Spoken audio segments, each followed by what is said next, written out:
Tio Tony, ang Tio Kutok, at saka ito, si Tiang. Ito yung pinakang eleboy ng Santol.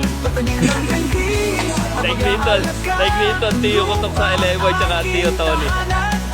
Ito, kung saan, makikita natin na kung saan ang mga Tio Tony, tsaka kasama niya ay naglulukad. Ito yung tinatawag na nagtutukuyat ng niyog na niluto para maging pera na. So sa bawat lagutok, sa bawat taguktok ng bao na maririnig, mas maraming lagutok, mas maraming taguktok, mas maraming pera.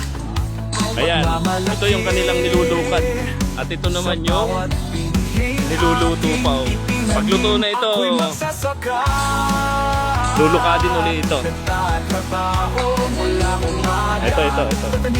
Ito ang apoy kung saan ginagamit para maluto yung niyog.